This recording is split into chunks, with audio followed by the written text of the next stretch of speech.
కోనసీమకి మీరు చూస్తే అంబేద్కర్ గారి పేరు పెట్టిన తర్వాత ఏ విధంగా విధ్వంసకాండ సృష్టించి ఈరోజు వైఎస్ఆర్సీపీఏ వాళ్ళ మంత్రుల ఇల్లు ఎమ్మెల్యే ఇల్లు తగబెట్టుకున్నారని చెప్పి సిగ్గు లేకుండా చంద్రబాబు నాయుడు ఆయన దత్తపుత్రుడు మాట్లాడుతున్నారు అంటే ఇక ప్రజల చేతిలో వీళ్ళు దెబ్బలు తినడం ఖాయం అనేది స్పష్టంగా అర్థమవుతుంది. మరి మొన్నటి వరకు అంబేద్కర్ పేరు పెట్టమని ఎందుకు చంద్రబాబు నాయుడు అడిగాడు? ఎందుకు జనసేన పార్టీ వాళ్ళు టెంట్లు వేసి ధర్నాలు చేసినట్టు అని నేను అడుగుతున్నా. జగనన్న ఏదైనా మీరు అడిగి చేయకపోతే అహంకారం, నియంతృత్వ పోకడలు అంటారు. అది ప్రజలకు ఉపయోగపడైతేనే జగనన్న చేస్తాడు. ప్రజల కోరిక అయితేనే అది జగనన్న ఆమోదయోగం అయితేనే చేస్తారు. ఈరోజు అంబేద్కర్ గారు ఒక్క మన భారతదేశానికి మాత్రమే కాదు, ప్రపంచ దేశాలందరూ కూడా గుర్తించిన మేధావి. ఆయన రాసిన రాజ్యాంగం వల్లే ఈరోజు మన హక్కుని మనం కాపాడుకోగలుగుతున్నాం. మనం ఇంత స్వేచ్ఛగా సంతోషంగా ముందుకు వెళ్ళగలుగుతున్నాం.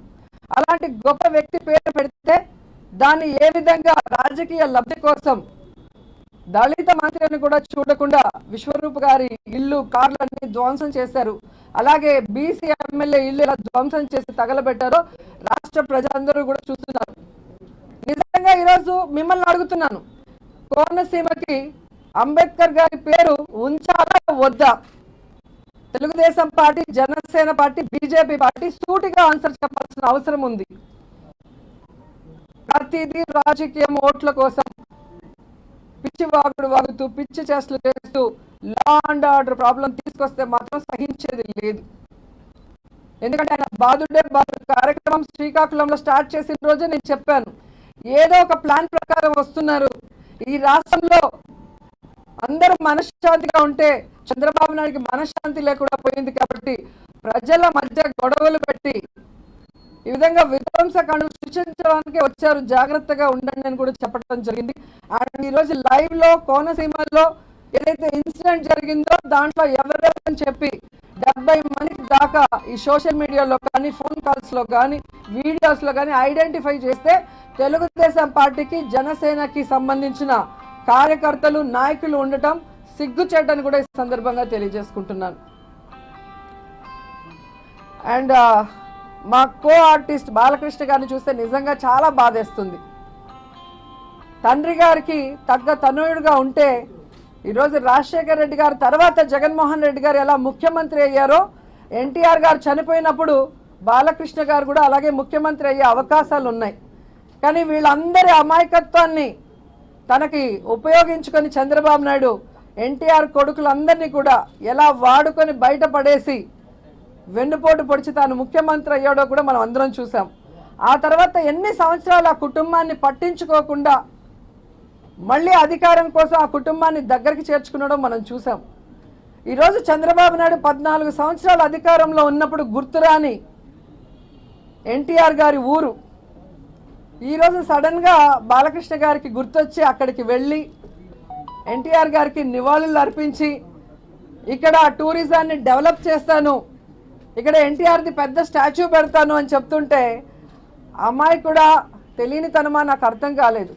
ఎందుకంటే 14 సంవత్సరాలు దేవుడు ఎరుగు, లాస్ట్ 5 years కూడా అధికారంలో ఉన్నప్పుడు తెలుగుదేశం పార్టీ, బాలకృష్ణ గారు ఎమ్మెల్యే, మరి ఆ రోజు ఎందుకు గుర్తు రాలేదు ఎన్టీఆర్ గారి స్టాచ్యూ పెట్టాలని, నిమ్మకూరులో డెవలప్ చేయాలని? ఈరోజు జగన్మోహన్ రెడ్డి గారు ఎన్టీఆర్ని గౌరవిస్తారని ప్రతి మీటింగ్లో మీరు గమనించారు. ఒక జిల్లా పేరు ఎన్టీఆర్ గారి పేరు పెట్టారు. ముందు దానికి ఎన్టీఆర్ గారి కుటుంబము థ్యాంక్స్ చెప్పాలి. అలాగే మహానాడులో జగన్ గారికి థ్యాంక్స్ చెప్తూ నిజమైన ఎన్టీఆర్ గారి భక్తుడు, ఫాలోయర్ ఎవరైనా ఉంటే తీర్మానం చేయాలి. అలాంటిది చేయలేదు అంటే ఇప్పుడున్నది ఎన్టీఆర్ గారి తెలుగుదేశం పార్టీ కాదు, నారావారి తెలుగుదేశం పార్టీ, అంటే కల్తీ Telugu Desam party, duplicate Telugu Desam party. కాబట్టే ఎవరు కూడా థ్యాంక్స్ చెప్పలేదు. ఈరోజు బాలకృష్ణ గారికి సూటిగా చెప్తున్నాను, మా కొడాలి నానన్న అలాగే మా ఎమ్మెల్యే ఎవరైతే అనిల్ గారు ఉన్నారో ఆయన జగన్మోహన్ రెడ్డి గారికి చెప్పి ఆల్రెడీ అక్కడ ఎన్టీఆర్ గారి స్టాచ్యూ పెట్టడానికి తీర్మానం చేయడం జరిగింది. అక్కడ టూరిజం డెవలప్మెంట్ చేయడానికి ఆల్రెడీ అనౌన్స్ చేసిన తర్వాత ఇప్పుడు మీరేదో మీకు తెలుగుదేశం పార్టీ కార్యకర్తలో లేదా నిజమైన ఎన్టీఆర్ అభిమానులు కళ్ళనీళ్ళు తుడచడానికి మాట్లాడటం ఎవరు కూడా హర్షించరని కూడా తెలుసుకొని ఇప్పటికైనా మీ బావ చంద్రబాబు నాయుడు గారు రాసిచ్చే స్క్రిప్ట్ మానేసి ఎన్టీఆర్ కొడుగ్గా ఎన్టీఆర్ అభిమానులు కోరుకునే విధంగా ఒక డైనమిక్ లీడర్గా ముందుకొచ్చి తెలుగుదేశం పార్టీ కార్యకర్తల్ని కాపాడండి అని చెప్పి కూడా ఈ సందర్భంగా తెలియజేసుకుంటున్నాను. అండ్ అంటే మహిళల మీద దాడులు జరుగుతున్నాయి, జగన్ గారు వచ్చిన తర్వాత ఏదో జరిగిపోతుందని చెప్పి ఏ విధంగా విష ప్రచారం చేస్తున్నారో కూడా మీరు చూస్తున్నారు. ఈరోజు సూటిగా తెలుగుదేశం పార్టీకి చెప్తున్నాను, మీరు అధికారంలో ఉన్నప్పుడు, గతమంతా వదిలేయండి, మొన్న 5 సంవత్సరాలు అధికారంలో ఉన్నప్పుడు ఏ విధంగా మహిళా ట్రాఫికింగ్లో అంటే మహిళల్ని వేరే దేశాలకు అమ్మేసే దాంట్లో నెంబర్ 1గా నువ్వు తీసుకొచ్చావు, రేపుల్లో నెంబర్ 1గా ఈ రాష్ట్రాన్ని తీసుకొని వచ్చావు, ఏ విధంగా వాళ్ళని హత్య చేసి ఆ కేసులు కూడా లేకుండా చేసావో ప్రజలు ఇంకా మర్చిపోలేదు. ఈరోజు జగన్మోహన్ రెడ్డి గారు 2 ఆడపిల్లల తండ్రిగా ఏ విధంగా ఈ రాష్ట్రంలో ఉన్న ప్రతి ఆడపిల్లని తన సొంత అక్క చెల్లెగా భావించి వారికి ఆర్థికంగా సపోర్ట్ చేయడమే కాకుండా రాజకీయంగా ఎదగటానికి 50% అవకాశాలు ఇవ్వటమే కాకుండా ఈరోజు రక్షణ కల్పించడానికి దిశ చట్టం, దిశ యాప్, దిశ పోలీస్ స్టేషన్లు తీసుకొచ్చారు. ఈరోజు దాదాపుగా 1,28,000 మంది దిశ యాప్ని డౌన్లోడ్ చేసుకున్నారు. దిశ యాప్ నుంచి ఎవరైతే అనుమానాస్పదంగా ఉంది అని చెప్పి ఫోన్ చేసినా, ఫోన్ షేక్ చేసినా ఇమీడియట్గా వాళ్ళ దగ్గరికి వెళ్ళడానికి 3,000కు పైగా పెట్రోలియం వెహికల్స్ కూడా పెట్టడం జరిగింది. మనకొచ్చిన ప్రతి కంప్లైంట్లో కూడా యాక్షన్ తీసుకోవడం జరిగింది. సో దిశ యాప్ని ఎవరైనా వాడుకోకపోయినా లేదా దిశ చట్టం ఇంకా కేంద్రం ఆమోదించకపోయినా ఆ స్ఫూర్తిని తీసుకొని ఈరోజు పోలీసు శాఖ ఏ విధంగా మహిళలకి రక్షణ కల్పిస్తుందో మనం చూస్తున్నాం. కానీ ఎక్కడో జరిగిన ఒక ఇన్సిడెంట్, అది పోలీస్ స్టేషన్లో కంప్లైంట్ చేయకపోయిండొచ్చు, లేదా దిశ యాప్ని యూజ్ చేస్తుండకపోయిండొచ్చు, లేదా ఇంట్లో కనీసం కుటుంబ సభ్యులకు కూడా చెప్పకుండా జరిగిన 1-2 ఇన్సిడెంట్ని భూతద్దంలో చూపించి జగనన్న మీద బురద చల్లాలి అనుకుంటే మహిళలు ఎవరు కూడా ఒప్పుకునే పరిస్థితి లేదు. ఎందుకంటే జగన్మోహన్ రెడ్డి గారు మహిళా పక్షపాతి అని అందరికీ తెలుసు. ఈరోజు దాదాపుగా 80 to 90% వెల్ఫేర్ స్కీమ్స్ అన్నీ కూడా మహిళల పేరు మీద ఇచ్చి ఆర్థికంగా వాళ్ళని బలోపేతం చేసి ఆ కుటుంబంలో వాళ్ళకు ఒక గౌరవాన్ని ఇచ్చి వారికి రక్షణ కల్పిస్తున్న జగనన్నని మహిళలందరూ కూడా ఆశీర్వదిస్తున్నారు. కాబట్టే అనేది మీరు అందరూ. అండ్ ఈరోజు 1-2 ఆడవాళ్లతో మహానాడులో జగనన్నని ఒరే తురే అని మాట్లాడిచ్చి చంద్రబాబు నాయుడు సంబరపడుతున్నాడేమో కానీ ఖచ్చితంగా మీరు చేస్తున్న ఈ బూతుల మీటింగ్లకి, ఈ వికృత చేష్టలకి 2024లో ప్రజలందరూ డిసైడ్ అయిపోయారు. Quit Chandrababu, kick Telugu Desam party అని.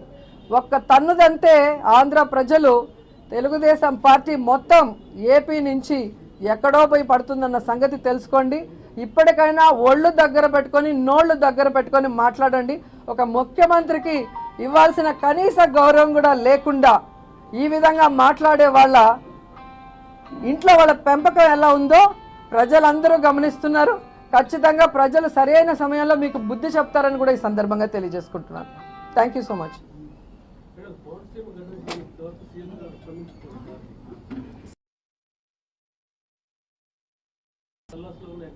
స్పందించారు కాబట్టి ఈరోజు ఎక్కడా కూడా ప్రాబ్లం లేకుండా ప్రశాంత వాతావరణానికి మళ్ళీ తీసుకురావటమే కాకుండా అక్కడ ఎవరైతే దీన్ని ప్రొవోక్ చేశారు, ఎవరైతే అక్కడ దగ్గరుండి విధ్వంసకాండ సృష్టించారో వాళ్ళందరినీ ఐడెంటిఫై చేసి అరెస్ట్ చేస్తున్నారు. అంటే జగన్ గారు ఇచ్చిన ఇన్స్ట్రక్షన్సే.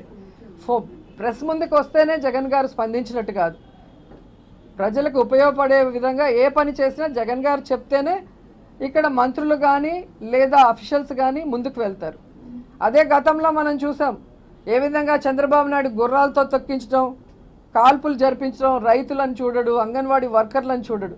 కానీ ఈరోజు పోలీసుల్ని కొట్టి పోలీసులకి రక్తం వస్తున్నా కూడా వాళ్ళని సంయమనం పాటించమని, ప్రజలకు ఇబ్బందులు లేకుండా ప్రశాంత వాతావరణాన్ని నెలకొల్పమని చెప్పారు. కాబట్టే ఈరోజు వెంటనే అందరూ కూడా యాక్టివ్ అయ్యి ఎక్కడికక్కడ అది సద్దుమణిగింది. వాళ్ళ ప్లాన్ వేరే, తెలుగుదేశం వాళ్ళ ప్లాన్. వాళ్ళు చేసిన మంచి కార్యక్రమం చెప్పుకోవడానికి లేదు, జగన్ గారితో పోటీ పడే పరిస్థితి లేదు. కాబట్టి ఇలా కులాల మధ్య చిచ్చు పెట్టి ఏదో విధంగా 2 గ్రూపులు చేస్తే ఒక గ్రూప్ మనకు ఉంటుంది కదా అన్న ఒక నీచమైన ఆలోచన. ఎందుకంటే ఎన్టీఆర్ గారి అల్లుడుగా లోపలికి వచ్చి తెలుగుదేశం పార్టీలోకి, ఆ తర్వాత ఎన్టీఆర్ గారి మీదే చెప్పులు వేయించిన గనుడు అధికారం కోసం ఏమైనా చేయగలడు. ఎందుకంటే మనం చూసాం ఎన్టీఆర్ గారిని ఎలా చంపాడో మనం చూసాం, అలాగే వాళ్ళ వైఫ్ గురించి ఎలా ఏడ్చి డ్రామాలు చేసేది మనం చూసాం. ఈరోజు 14 సంవత్సరాల అధికారంలో ఉన్న చంద్రబాబు నాయుడు కనీసం కొడుకును కూడా గెలిపించుకోలేని దౌర్భాగ్య పరిస్థితి. ఏం చేయాలో అర్థం కాకుండా ఈరోజు ఇలాంటి విధ్వంసకాండలకి తెర ఎత్తాడు అనేది రాష్ట్ర ప్రజలందరూ కూడా గమనిస్తున్న విషయం.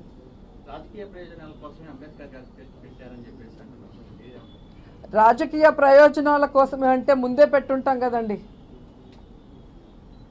సో అందరి ఆకాంక్షల మేరకు పెట్టాం. అడిగిన వాళ్ళు ఈరోజు రివర్స్ అయ్యి తగలబెట్టేసి వాళ్ళు మాట్లాడుతున్న మాటలు చూస్తే అందుకే నేను అడిగాను, డైరెక్ట్గా ఛాలెంజ్ చేస్తున్నాను. మళ్ళీ టైం ఇచ్చారు కదా, మీకు అవసరమా లేదని టైం ఇచ్చారు. అంబేద్కర్ గారి పేరు పెట్టాలా తీసేయాలని ఎవరికి ధైర్యం ఉందో బయటకు వచ్చి మాట్లాడమనండి. చంద్రబాబు నాయుడిని మాట్లాడమనండి, లోకేష్ని మాట్లాడమనండి, ఆ మహిళా నేతలు మాట్లాడుతున్నారు కదా ఒరే తురే అని, వాళ్ళు మాట్లాడమనండి. అంబేద్కర్ గారి పేరు కావాలా వద్దా అని. జన సైన్యం అని చెప్పుకుంటున్నాడు కదా, ఇంతవరకు వాళ్ళ సొంత జెండాని ఎత్తుకునే అవకాశం లేకుండా బీజేపీ జెండా మోయి, తెలుగుదేశం పార్టీ జెండా మోయి, ఆ జెండా మోయి అని చెప్పి వాళ్ళకి వీళ్ళకి జెండాలు మోయిస్తూ ఆ కార్యకర్తలు తలదించుకునే పరిస్థితి తీసుకొస్తున్న పవన్ కళ్యాణ్ మాట్లాడమనండి. అంబేద్కర్ గారి పేరు ఉండాలా వద్దా ఒక లైన్లో చెప్పమనండి. ఎందుకు చుట్టి ఏదోదో చెప్పి జనాల్ని కన్ఫ్యూజ్ చేయటం. అలాగే సోము వీర్రాజు గారిని చెప్పమనండి, అంబేద్కర్ గారి పేరు వద్దా.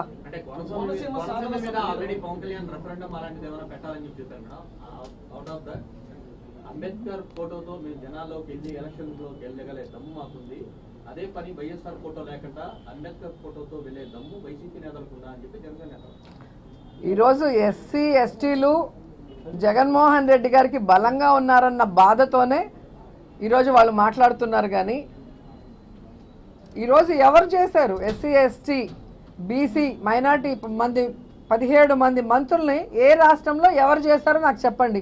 దాదాపుగా 70% ఇచ్చారు. సంక్షేమ పథకాలు 80% పైగా ఇచ్చారు. ఎవరు చేశారు చెప్పండి. చంద్రబాబు పోనీ పవన్ కళ్యాణ్ అంటే 2 చోట్ల ఓడిపోయాడు, జనాలు వచ్చి ఏదో విజిల్స్ వేశారు, కుర్రాళ్ళు జంప్ చేశారంటే నాకు తిరుగులేదు, నేను ముఖ్యమంత్రి అయిపోయినాను అనుకున్న ఆయనకి ఫ్యూజులు ఎగిరిపోయిన ఎలక్షన్ అయిన తర్వాత మీటింగ్ వచ్చే జనానికి ఓటేసే జనానికి చాలా తేడా ఉందని తెలుసుకున్నాడు. కానీ 14 సంవత్సరాల అధికారంలో ఉన్న చంద్రబాబు నాయుడుకి ఏమైంది, ఎందుకు ఇవ్వలేదు? మరి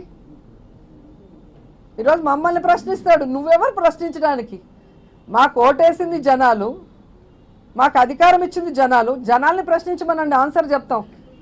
అధికారంలో ఉండి ఏమీ చేయని చేతగాని దద్దమ్మవి, ఓటుకు నోటు కేసులో ఇరుక్కొని రాష్ట్రాన్ని సర్వనాశనం చేసిన దద్దమ్మవి, ఈరోజు రాష్ట్రాన్ని అప్పుల్లో ముంచేసి సర్వనాశనం చేసిన దద్దమ్మవి, నీకే హక్కు ఉంది వైఎస్ఆర్సీపీ జగన్మోహన్ రెడ్డి గారిని అడగటానికి అని నేను అడుగుతున్నా.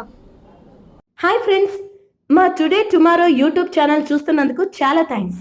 మరిన్ని లేటెస్ట్ వీడియోస్ కోసం వెంటనే సబ్స్క్రైబ్ చేయండి. అలాగే ఈ బెల్ ని కూడా రింగ్ చేసేయండి. మా నోటిఫికేషన్స్ అన్ని మీ మొబైల్లో వస్తాయి. అలాగే మా వీడియోస్ మీకు నచ్చితే లైక్ చేయండి, షేర్ చేయండి, నచ్చకపోతే కామెంట్ చేయండి.